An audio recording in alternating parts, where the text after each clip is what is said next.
My name is Cassandra Mitchell, and I was 27 when my father slapped me across the face at my own engagement party. All because I refused to hand over my $50,000 wedding fund to my financially irresponsible brother. I had saved that money for 5 years, working extra shifts as a pharmaceutical researcher while my parents constantly bailed out my brother Tyler. What should have been the happiest day of my life turned into a nightmare of family betrayal. Before I continue this story, let me know where you are watching from in the comments. And please hit that like and subscribe button if you have ever had to stand up to family pressure. I grew up in a seemingly normal middle-class household in suburban Connecticut. From the outside, we looked like the perfect American family. My father Robert worked as an insurance salesman, my mother Karen was a part-time office administrator, and my brother Tyler was the golden child who could do no wrong. I was the responsible one, the planner, the saver. The dynamic was established early on. My parents never managed money well. They lived paycheck to paycheck despite making decent incomes. Credit card debt was normal in our house. They refinanced our home twice to pay off mounting bills. I remember the arguments about money that would erupt late at night when they thought we were asleep. Tyler, for years older than me, learned from their example. By 16, he had maxed out his first credit card that my parents had co-signed for him. They paid it off. By 18, he had wrecked 2 cars. They replaced them. By 20, he had dropped out of the community college they were paying for. They called it finding his path. I watched this pattern and decided at 18 that I would never live that way. The summer before college, I worked 3 jobs. I waited tables in the morning, stocked shelves at the local grocery store in the afternoon, and did data entry at night. I saved every penny for my education. While my parents paid for Tyler's failed attempts at college, they told me they had nothing left for my education. So I applied for every scholarship I could find. I graduated with my pharmaceutical science degree with minimal student loans because I worked throughout college and maintained a 3.9 GPA for my merit scholarship. After college, I continued living frugally. I shared an apartment with 3 other women to keep costs down. I drove a 10-year-old Honda that I maintained meticulously. I brought lunch to work every day and tracked every dollar I spent. My coworkers thought I was extreme, but I had a plan. I wanted security. I wanted a future where I wouldn't lie awake at night worrying about bills like my parents did. And yes, eventually, I wanted a beautiful wedding and a home with the right partner. So I saved. For 5 years, I put aside at least 30% of every paycheck. By the time I was 27, I had managed to save $50,000 specifically earmarked for my future wedding. Meanwhile, Tyler bounced from one get-rich-quick scheme to another. He tried multi-level marketing, day trading with no experience, flipping houses with no construction knowledge, and eventually investing in his friend's startup that sold customized energy drinks. Each venture failed more spectacularly than the last. And each time, my parents were there with their checkbooks open. I met Michael Bennett 3 years ago at a pharmaceutical conference. He was a software engineer developing programs for medical research. Unlike the men I had dated before, Michael respected my financial boundaries. He never pressured me to split bills beyond my budget. He understood my need for security and even admired my discipline. When our relationship became serious, I was transparent about my wedding fund. Michael was touched that I had been planning and saving so diligently for our future before I even knew him. He contributed to the fund too once we were engaged, but the bulk of it was from my years of careful saving. 2 months before our engagement party, Tyler's energy drink business collapsed. He had somehow accumulated $70,000 in debt. I later learned that my parents had already given him $20,000 from their retirement savings, but it wasn't enough. They were tapped out, with their own mounting credit card debt and a second mortgage. I had noticed my mother calling more frequently, making small talk before casually mentioning how stressed Tyler was or how unfair the business world could be to innovative thinkers like him. I recognized the pattern. They were setting the stage to ask for money. But I never imagined how far they would go. We planned our engagement party at the Westbrook Garden, a beautiful venue with fountains and string lights. I paid the deposit myself and spent weeks coordinating details. Michael's parents were flying in from Oregon. Our friends were coming from across the country. It was supposed to be perfect. The day of our engagement party arrived with perfect weather. The Westbrook Garden looked magical in the early evening light. The fountains created a soothing backdrop of gentle splashing water. The fairy lights I had carefully strung among the trellises were ready to twinkle once the sun set. The caterers had laid out beautiful appetizer stations with small signs I had calligraphed myself. Even the flower arrangements reflected months of planning, with blue hydrangeas and white roses creating the exact aesthetic I had envisioned. Michael and I arrived early to make sure everything was in place. He looked handsome in his navy suit, and I wore a cream-colored cocktail dress that I had splurged on for this special occasion. We walked through the garden hand in hand, stealing kisses and whispering about our future. In those moments, everything felt perfect. Michael's parents, David and Elizabeth Bennett, arrived first. They had flown in from Portland and were staying at a nearby hotel. Elizabeth immediately embraced me, telling me I was already like a daughter to her.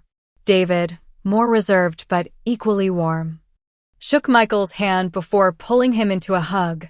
They presented us with a small wrapped box containing Elizabeth's grandmother's pearl earrings, something blue for the wedding. I was touched by their thoughtfulness. My parents and Tyler arrived 40 minutes later, just as other guests were beginning to fill the garden. My mother hugged me stiffly, her eyes darting around the venue as if calculating its cost. My father gave me a quick peck on the cheek before immediately engaging Michael's father in conversation about the stock market. Tyler stood awkwardly to the side, looking uncomfortable in his wrinkled button-down shirt that was clearly too small for him. "Nice party, Cass," Tyler said, not quite meeting my eyes. "Must have cost a fortune."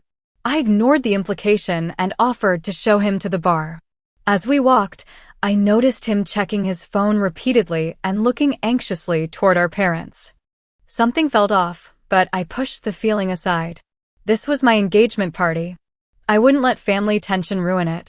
Throughout the next hour, I mingled with our 70 guests, accepting congratulations and introducing Michael's family to mine.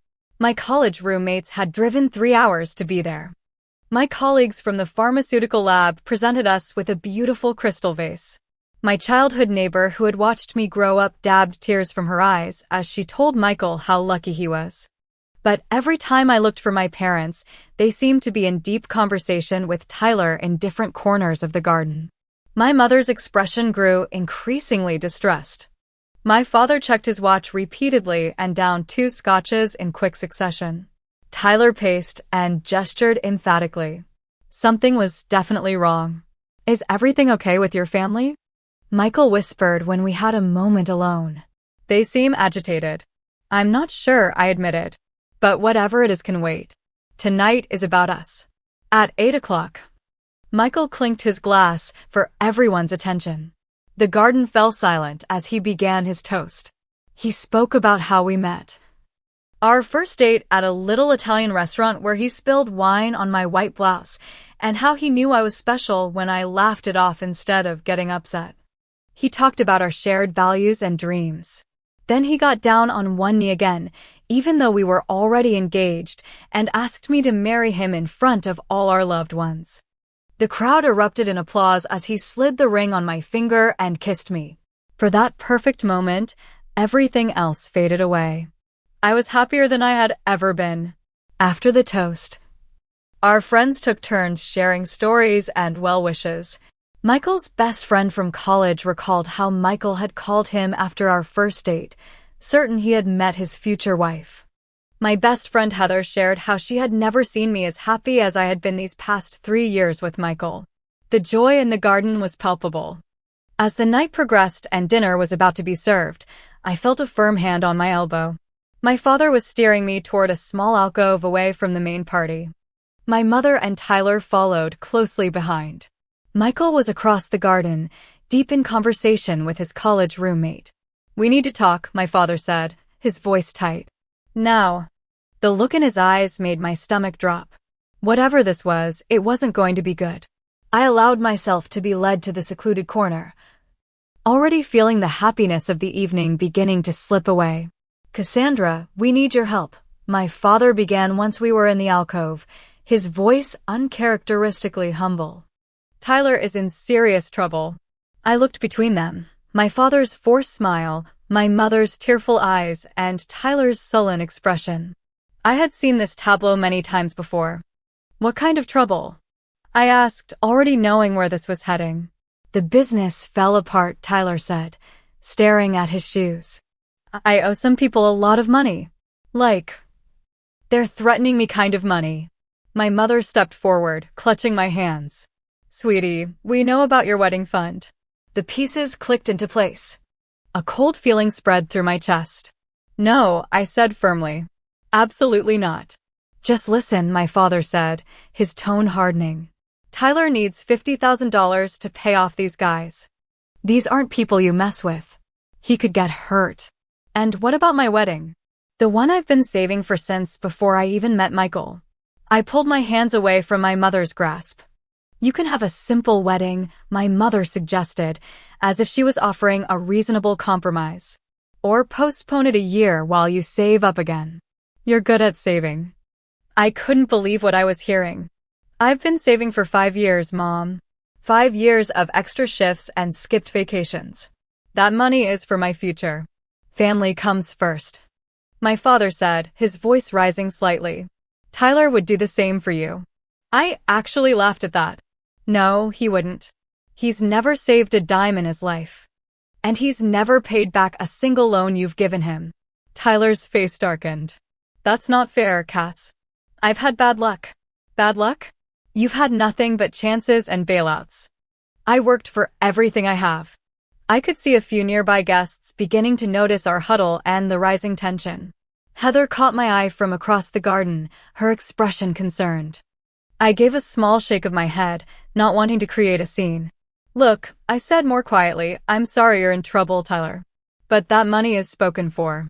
Michael and I have already put deposits down on venues. We've been planning our life together." My father stepped closer, lowering his voice to a dangerous whisper. "These people Tyler owes. They're serious businessmen with connections. If he doesn't pay, they'll come after him. They might come after all of us. Is your fancy wedding worth your brother's safety? Worth your mother's peace of mind?" The emotional manipulation was so transparent it made me angry. "If it's that serious, go to the police." "We can't," Tyler interjected quickly. "There are contracts. I signed things." Of course he had. I took a deep breath. "My answer is no. I'm not giving you my wedding fund. Now, if you'll excuse me, I have guests to attend to." I tried to step around them, but my father blocked my path. I noticed his face had grown flushed, and the smell of scotch was strong on his breath. "You selfish little princess," he hissed. "After everything we've done for you. What exactly have you done for me, Dad? You didn't pay for my education. You didn't help with my first apartment. You've never even asked about my career unless you needed to borrow money."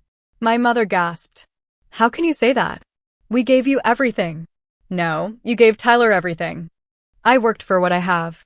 By now, several guests had definitely noticed the confrontation. From the corner of my eye, I saw Michael starting to make his way toward us, concern evident on his face. My father grabbed my wrist. "You listen to me. You're going to write a check to your brother tonight. Right now. Or this engagement is off." I wrenched my arm away. "You don't get to decide that. This is my life, my money, and my choice." "You ungrateful little bitch," he spat, the words slurring slightly. "After all we've sacrificed for you." Several gasps came from nearby guests who could now clearly hear us. My mother was crying openly, making no move to defuse the situation. Tyler just stood there, looking both embarrassed and expectant, as if he still believed I might give in. "I'm not giving you my money," I stated firmly. "Not now, not ever. Now please, let's not ruin this night." What happened next seemed to unfold in slow motion. My father's face contorted with rage. His right hand came up and swung toward me in a wide arc. The crack of his palm against my cheek echoed through the suddenly silent garden. The force knocked me backward, and I stumbled against a decorative column. The shock was overwhelming. My father had never hit me before. Not once in 27 years. My cheek burned, and I tasted blood where my teeth had cut the inside of my mouth. The entire party froze.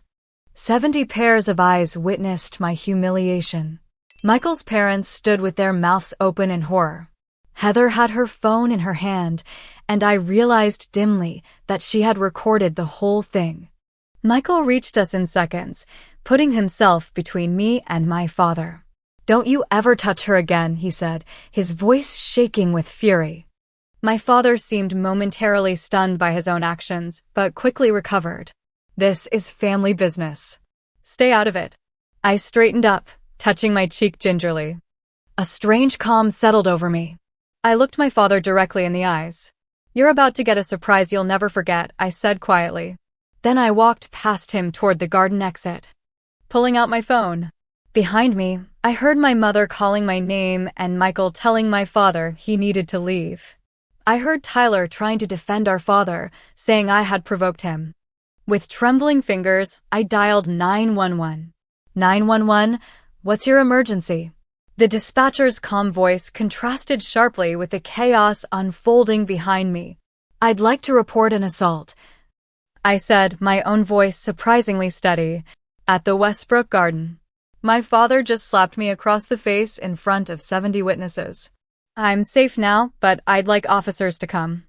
As I gave the dispatcher the details, I watched the scene in the garden through the decorative wrought iron fence. Michael was still standing protectively between my family and the rest of the guests. His parents had joined him, flanking him like sentinels.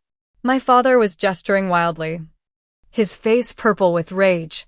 My mother was crying into her hands, and Tyler looked like he wanted to disappear. The rest of the guests stood in awkward clusters, some openly staring, others pretending to be engaged in conversation while stealing glances at the drama. Heather broke away from the crowd and hurried toward me. "Are you okay?" she asked, showing me her phone. "I got it all on video. Every word, the slap, everything." I nodded, feeling strangely detached. "I just called the police." Heather's eyes widened. "Good. That was assault, Cass." In front of everyone. She pulled me into a hug. "I'm so sorry this happened." Michael spotted us and came over, his face a mask of concern. "The caterers are serving dinner to try to normalize things," he said. "My dad kicked your family out of the main garden area. They're by the front entrance now." He gently touched my cheek, which was still bright red. "We should get some ice for that." I leaned into his touch. "The police are coming." He nodded without hesitation. "Good. I'll support whatever you want to do." This was why I loved him. No questioning, no trying to talk me out of it, just support. We could hear sirens in the distance. My father must have heard them too, because he suddenly appeared at the garden entrance, my mother and Tyler trailing behind him. "You called the police," he shouted, his voice slurring more noticeably now. "Over a little family disagreement? Have you lost your mind? You assaulted me in front of 70 people, Dad. That's not a disagreement. That's a crime." "I barely touched you," he protested, looking around wildly as if seeking support. "Tell them, Karen. It was just a tap." My mother looked torn, her loyalty to my father warring with what she had witnessed. "Robert, you did hit her pretty hard," she admitted quietly. "Whose side are you on?" he snapped at her. 2 police cruisers pulled up to the curb, their lights flashing. 4 officers got out, immediately assessing the situation. "I'm Officer Jessica Taylor," said the female officer who approached us first. "We received a call about an assault." "That would be me," I said, stepping forward. My father slapped me during my engagement party when I refused to give my brother my savings. Officer Taylor nodded professionally, taking out a notepad. "And your father is?" "That man there." I pointed to where my father stood, now attempting to straighten his tie and compose himself. "Robert Mitchell." The officers split up, 2 staying with me to take my statement while the others approached my father.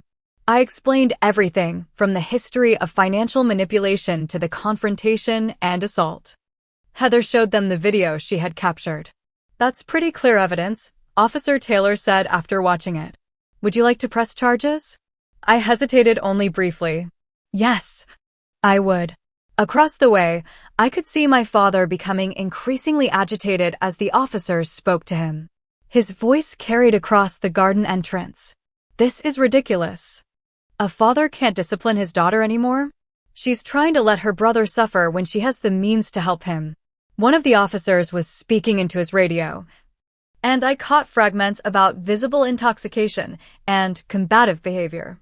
"There's something else you should know," I told Officer Taylor.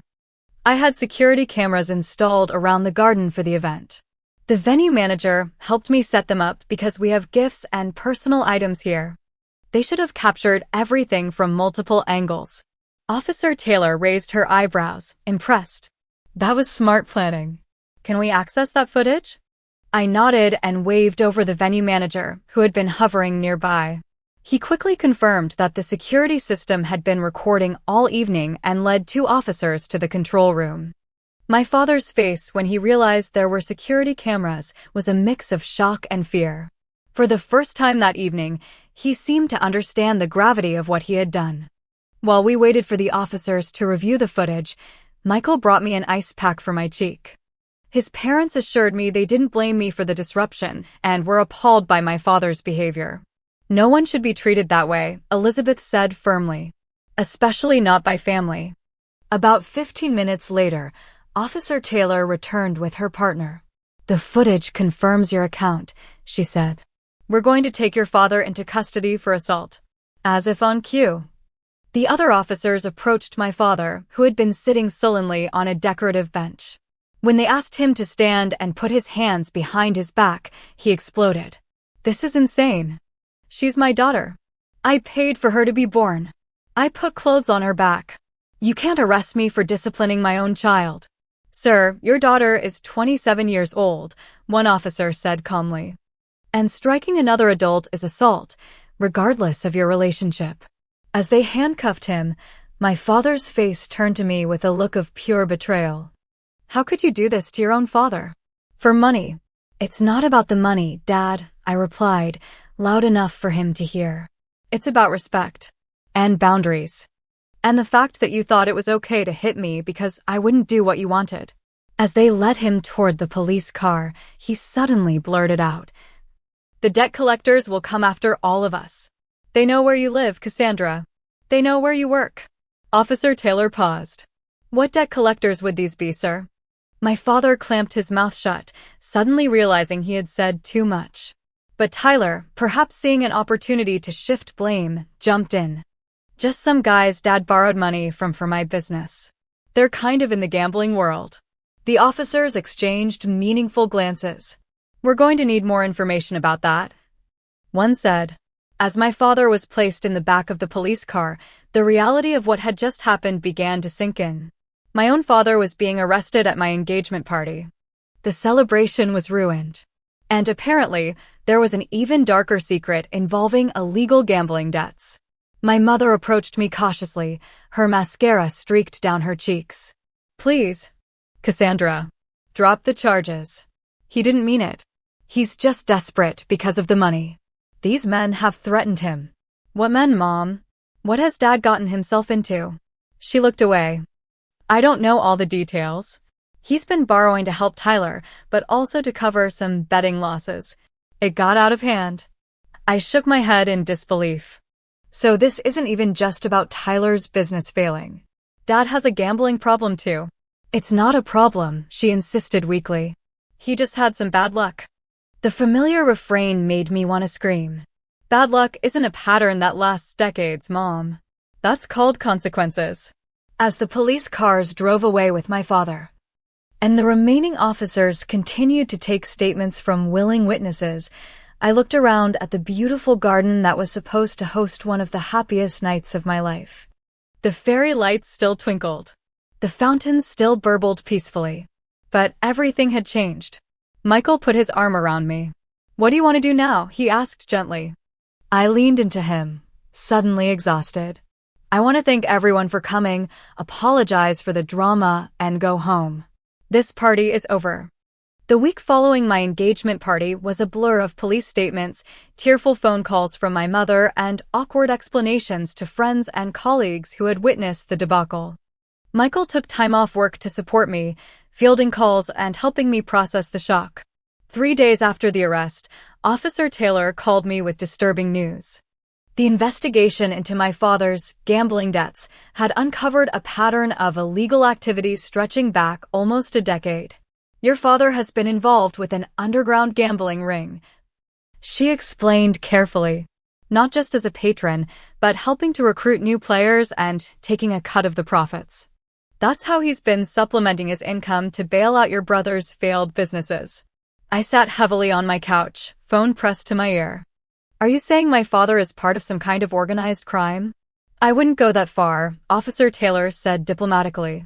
But he's definitely been operating in a gray area of the law for some time. The district attorney is considering adding charges of illegal gambling and possibly even money laundering to the assault charge. This revelation explained so much about our family dynamics over the years. The mysterious business associates who sometimes called our home late at night. The weekends when my father would disappear for sales conferences, but return with no materials or new contacts. The cash he always seemed to have despite our perpetual financial struggles. More shocking revelations followed when my Aunt Patricia, my father's sister, called me the next day.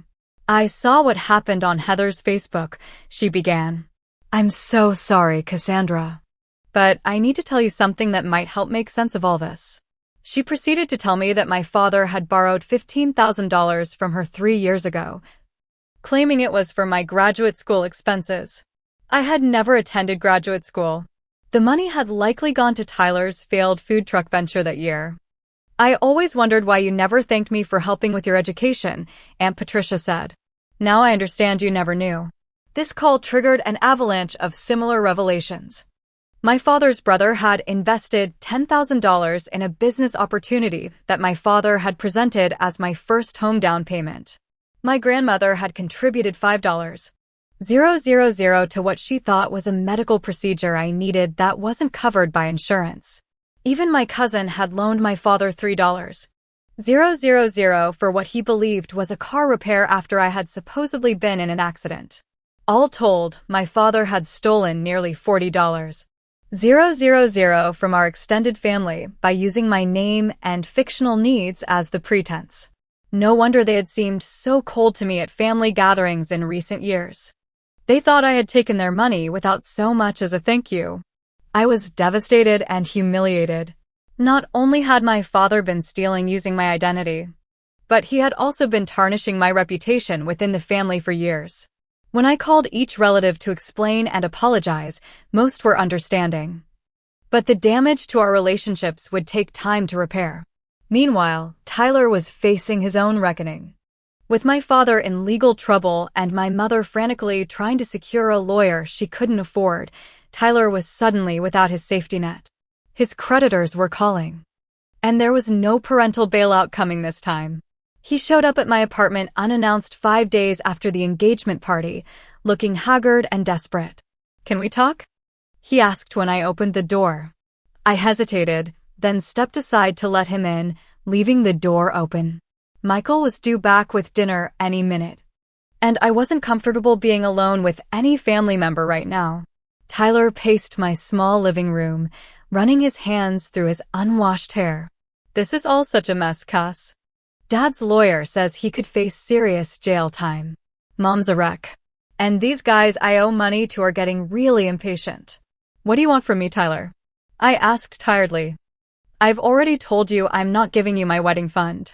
I know, he said quickly. And I get it now. I really do.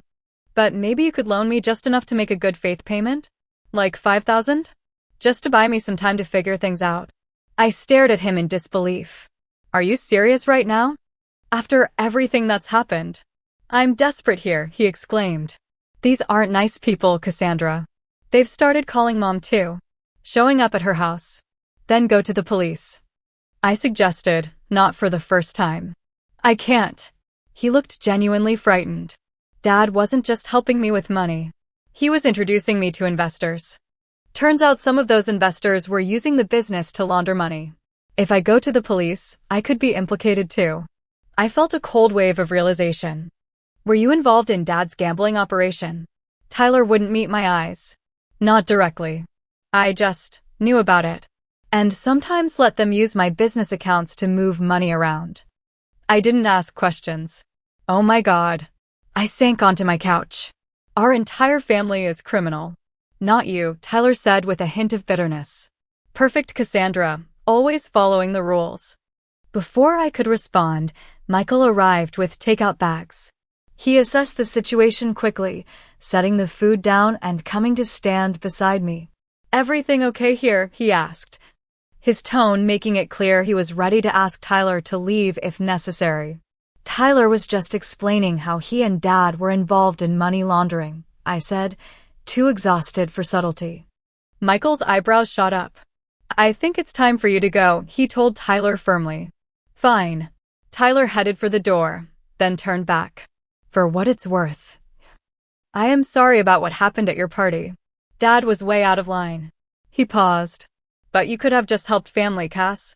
That's what we're supposed to do for each other. After he left, I broke down in Michael's arms. The weight of all the revelations, the betrayal, the public humiliation, and the destruction of what family meant to me came crashing down at once. I don't even know who they are anymore, I sobbed. Everything I thought about my childhood, about our family dynamics, it was all built on lies and manipulation. Michael held me tightly. I'm so sorry, Cassandra. No one deserves this. Later that evening, my phone lit up with a text from my mother. Your father's bail is set at $25,000. We don't have it. Please help us. He doesn't belong in jail. I showed the message to Michael, who shook his head in amazement.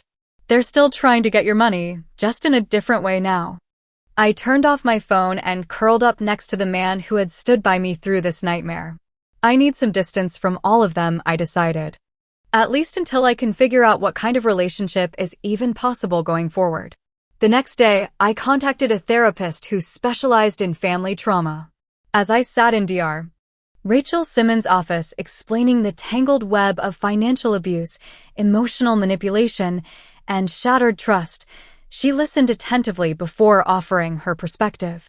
What you're describing is a dysfunctional family system that's been in place for decades, she explained. Your father and brother as the takers, your mother as the enabler. And you as the responsible one who's expected to pick up the pieces. Breaking free from that system is difficult because it disrupts everyone's established roles.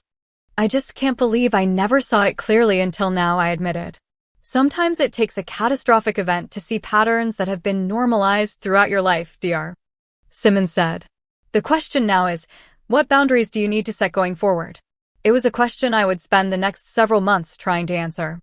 The criminal case against my father moved forward with unexpected speed.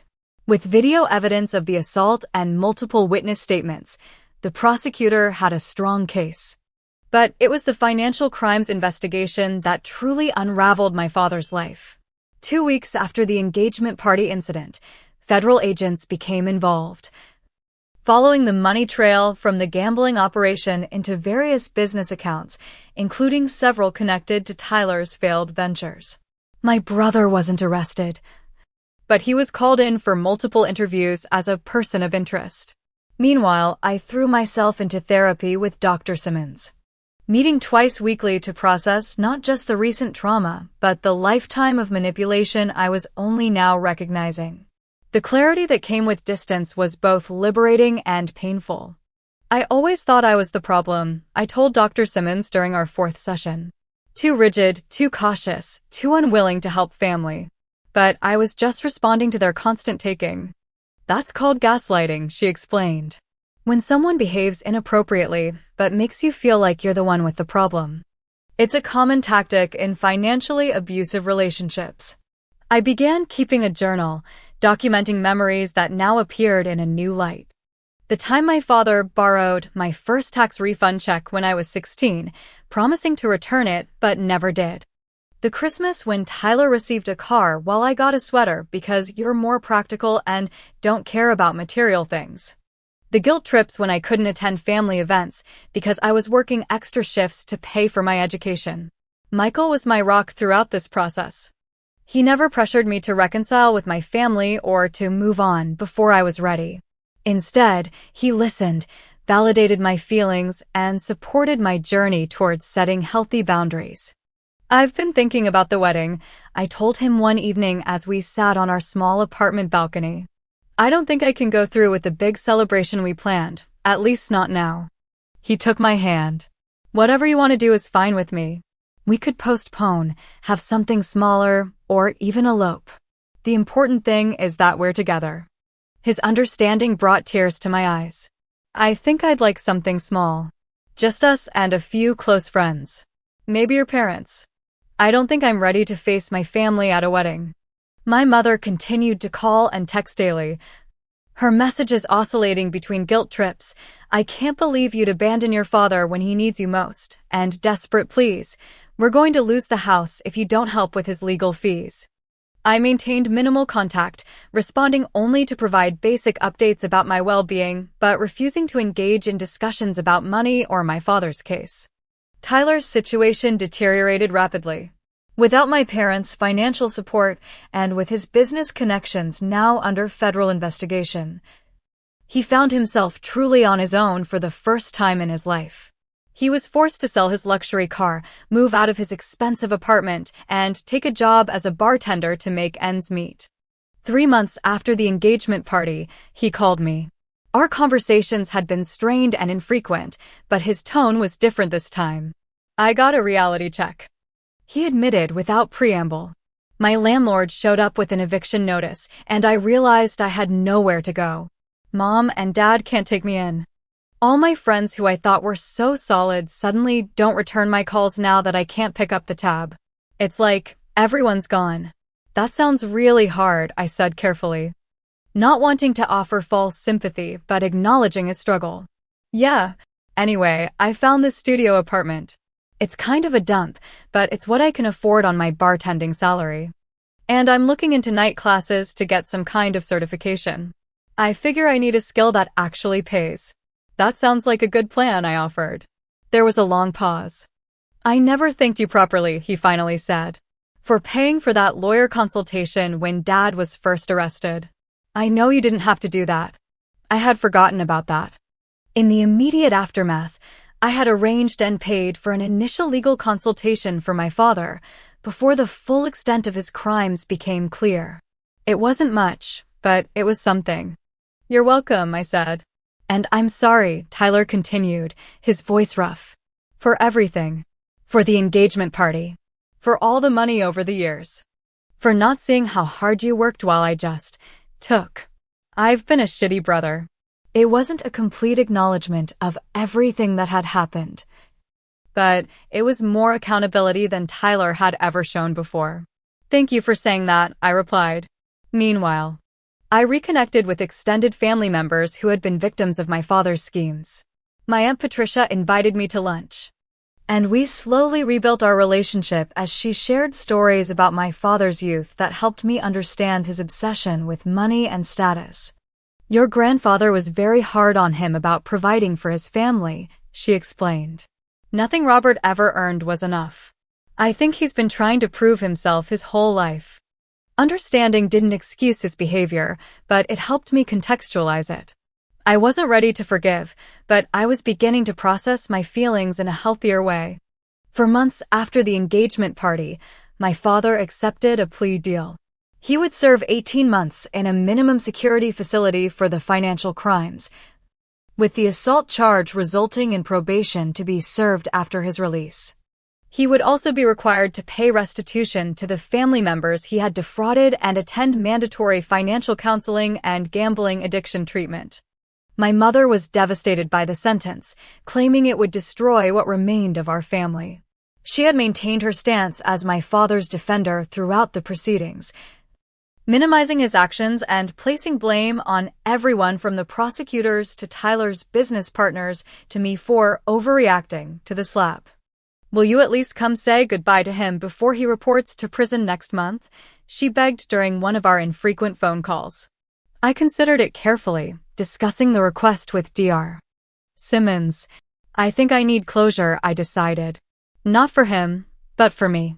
The meeting at my parents' house was tense and awkward. My father looked older than his 58 years, his face lined with stress and defeat. My mother hovered anxiously, repeatedly offering coffee and cookies as if we were having a normal family visit. Thank you for coming, my father said stiffly when we were finally seated in the living room. Your mother thought it was important. I waited, hoping for an apology, an acknowledgement. Anything that would indicate genuine remorse. But my father just sat there, looking uncomfortable and slightly resentful. Is there something you wanted to say to me? I finally asked. He shifted in his seat. I'm sorry things got so out of hand at your party. I was under a lot of pressure. It wasn't a real apology, just another excuse. I nodded, accepting that this was probably the best I would get. I hope the counseling helps, I said. And I hope when you come home, you'll have found healthier ways to deal with pressure. As Michael and I left, my mother followed us to the door. He really is sorry, she insisted. He just doesn't know how to say it. I know, Mom, I said, giving her a brief hug. Take care of yourself while he's gone, okay? Focus on your own healing. In the car, Michael asked if I was all right. Actually, yes, I realized. I didn't get the apology I wanted. But I don't need it anymore. I know who they are now. I know who I am. And I know the kind of life and family I want to build going forward. That evening, we revisited our wedding plans. We decided on a small ceremony in a botanic garden with just 30 guests, including Michael's family and our closest friends. We would use part of my wedding fund for the celebration, put another portion toward a down payment on a small house, and use the remainder for therapy and building our new life together. Are you sure? Michael asked. That money was for your dream wedding. I smiled, feeling more certain than I had in months. Dreams change. I don't need a fancy party to prove anything anymore. I just need us. Building something healthy and real together. As we finalized our new wedding date, I felt a weight lifting. For the first time since the engagement party disaster, I was looking forward to the future again. 6 months after the engagement party that changed everything, Michael and I stood hand in hand in the Riverside Botanic Garden, surrounded by 30 of our most trusted friends and family members. The October afternoon was crisp and bright, with maple leaves in vibrant shades of red and gold creating a natural canopy above us. I wore a simple ivory sheath dress that cost a fraction of the elaborate gown I had originally planned. Michael was handsome in a charcoal suit with a blue tie that matched the late-season hydrangeas in my bouquet. As we exchanged vows, I felt none of the anxiety that had plagued me in the weeks following my father's arrest. Instead, I was filled with a calm certainty that I was exactly where I belonged, with exactly the right person. Michael's parents had been incredibly supportive throughout our reimagined wedding planning. Elizabeth had helped me find my dress during a weekend shopping trip that became a healing experience in itself. David had insisted on contributing to our honeymoon, a week-long trip to a quiet coastal town rather than the European tour we'd originally discussed. We're so proud of both of you, Elizabeth whispered as she embraced me after the ceremony. The way you've handled everything shows what a strong foundation you have. My mother attended the wedding alone, dressed conservatively and keeping mostly to herself. She had been making efforts to rebuild our relationship, attending 3 family therapy sessions with me and Dr. Simmons. While progress was slow, she had begun to acknowledge her role as an enabler in our family's dysfunction. You look beautiful, she told me during our mother-daughter dance, which had replaced the traditional father-daughter dance. I'm trying to understand your choices better. Dr. Simmons is helping me see things differently. My father, 2 months into his 18-month sentence, had sent a brief note of congratulations via my mother. I had read it once, acknowledging the small step it represented, and then tucked it away. His journey toward accountability would be long, and I was no longer waiting for his approval or validation. Tyler had surprised me by declining his invitation to the wedding. "I don't think I'd make things better by being there," he had explained during one of our now monthly phone calls. "I'm still working on my stuff, and this day should be happy for you." It was perhaps the most mature decision my brother had ever made, and I respected him for it. He had been attending Debtors Anonymous meetings and working steadily at the bar, even receiving a promotion to shift manager. Small steps, but in the right direction. After the ceremony, we gathered in the garden's glass-enclosed pavilion for dinner. The intimate setting allowed for genuine conversations rather than the superficial mingling of larger weddings. Heather, who had stood beside me as my maid of honor, clinked her glass for a toast. "I've known Cassandra since college," she began. "She's always been the most determined, disciplined person I know. But this past year, I've seen a new kind of strength in her. The strength to stand up for herself, to redefine family on her own terms, and to choose joy even after betrayal." She raised her glass. "To Cassandra and Michael. May your marriage be built on the incredible foundation of respect, honesty, and true partnership that you've already established." As applause filled the pavilion, I leaned into Michael's embrace, thinking about how differently this day had turned out from what I had originally envisioned. The elaborate venue, extensive guest list, and lavish details I had once thought essential had fallen away, revealing what truly mattered: commitment, integrity, and authentic connection. Some of my wedding fund had indeed gone to therapy sessions, both individual and family. Another portion had been set aside as a down payment on the modest 3-bedroom house we had closed on last month. The remainder covered this smaller, more meaningful celebration. I regretted none of these decisions. During the months of healing and rebuilding, I had connected with other survivors of family financial abuse through an online support group recommended by Dr. Simmons. Their stories helped me realize how common this pattern was and how difficult it could be to break free from family expectations, especially for women. I had begun volunteering with a financial literacy program for young adults, sharing my experience as a cautionary tale while teaching practical budgeting skills. As the evening progressed and our guests enjoyed the simple but elegant dinner we had chosen, I stepped outside for a moment of quiet reflection. The botanical garden was peaceful at dusk, with pathways lit by subtle ground lighting and the last rays of sun filtering through the trees. Michael found me there a few minutes later, draping his jacket around my shoulders against the October chill. "Any regrets?" he asked softly. I turned to look at him.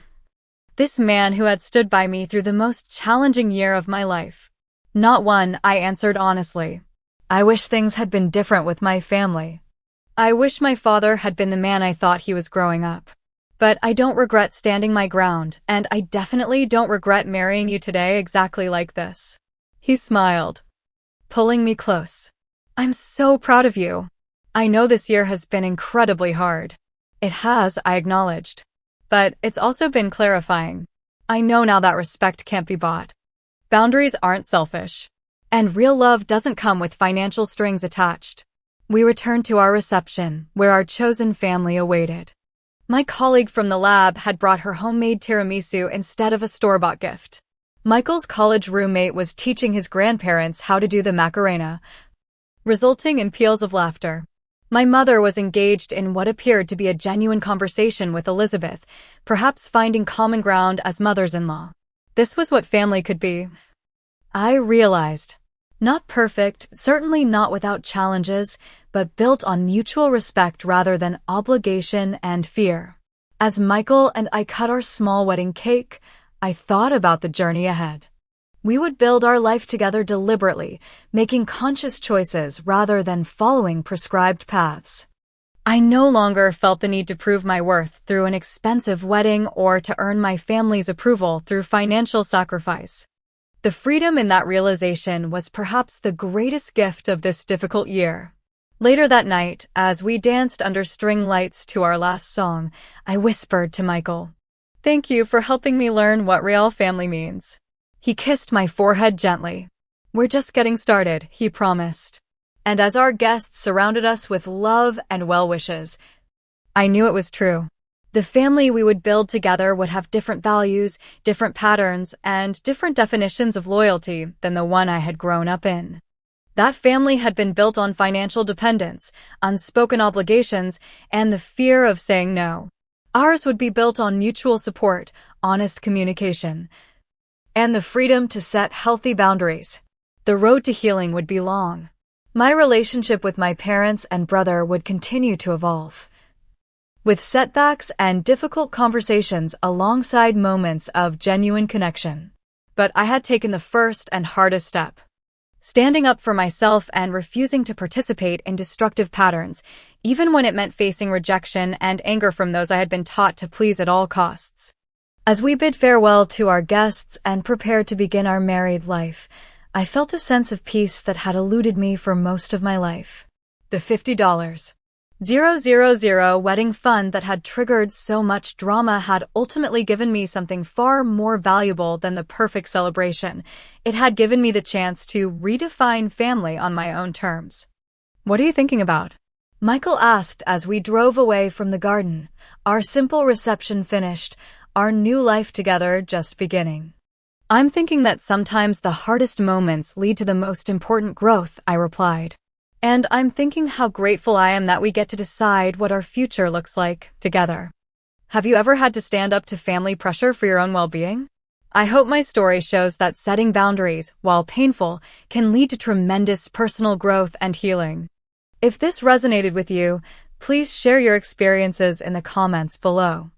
Don't forget to like this video and subscribe to my channel for more stories about finding strength through difficult family situations.